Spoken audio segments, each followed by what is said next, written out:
বিএনপির মহাসচিব মির্জা ফখরুল ইসলাম আলমগীর বলেছেন, হাসিনা পালালেও সংকট কাটেনি। মানুষ বিশ্বাস করে অবাধ নির্বাচনের মাধ্যমে গণতন্ত্র প্রতিষ্ঠা করতে হবে। যত দ্রুত সম্ভব নির্বাচনের উপযোগী পরিবেশ তৈরি করে ভোট দেওয়ার আহ্বান জানান তিনি। কোনো রকম টালবাহানা সহ্য করবেন না জানিয়ে বিএনপি মহাসচিব বলেন, সমস্ত মামলা প্রত্যাহার করে অবিলম্বে তারেক রহমানকে দেশে ফেরার সুযোগ দিতে হবে।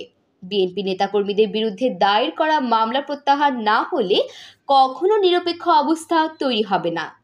দলটির স্থায়ী কমিটির প্রয়াত সদস্য ব্রিগেডিয়ার জেনারেল অবসরপ্রাপ্ত হান্নান শাহর স্মরণ সভায় শুক্রবার 27 সেপ্টেম্বর বিকেলে গাজীপুরের কাপসিয়া সরকারি পাইলট উচ্চ বিদ্যালয় মাঠে দেওয়া বক্তব্যে তিনি এসব কথা বলেন।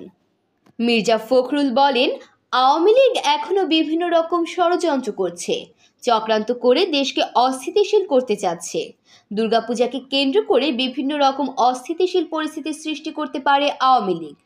সকলকে সজাগ থাকতে হবে। হিন্দু ভাইরা এদেশের নাগরিক। নিশ্চয়তা দিচ্ছি, যে কোনো ঘটনা ঐক্যবদ্ধভাবে মোকাবিলা করা হবে। নির্বাচনের বিষয়ে তিনি আরও বলেন, যৌক্তিক সময় মানে অনেক বেশি সময় না।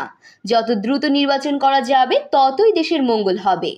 অতি দ্রুত সংস্কার করে নির্বাচনের মধ্য দিয়ে জনগণের কাছে ক্ষমতা হস্তান্তর করতে হবে। গণতন্ত্র প্রতিষ্ঠায় প্রয়োজনে আবারও রাজপথে আন্দোলন করব। ছাত্র জনতার অভ্যুত্থানে আওয়ামী সরকারকে পরাজিত করার পর দম ফেলার সুযোগ পেয়েছেন বলে মির্জা ফখরুল তার বক্তব্যে উল্লেখ করেন। বলেন, এই সুযোগ একদিনে তৈরি হয়নি। তারা গণতান্ত্রিক সব প্রতিষ্ঠান ধ্বংস করেছে। ক্ষমতা ধরে রাখতে প্রশাসন, বিচার, অর্থনৈতিক সব কিছু কুক্ষিগত করেছে। শেখ হাসিনা সরকার ভেবেছিল সারা জীবন ক্ষমতায় থাকবে। অত্যাচার নিপীড়ন করে ক্ষমতা ধরে রেখে সম্পদের পাহাড় গড়ার পরিকল্পনা ছিল।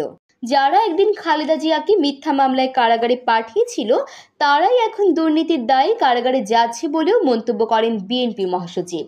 এমন তথ্যবহুল সংবাদ পেতে চ্যানেলটি সাবস্ক্রাইব করে পাশেই থাকুন। আর ভিডিওটি কেমন লেগেছে মন্তব্য করতে ভুলবেন না।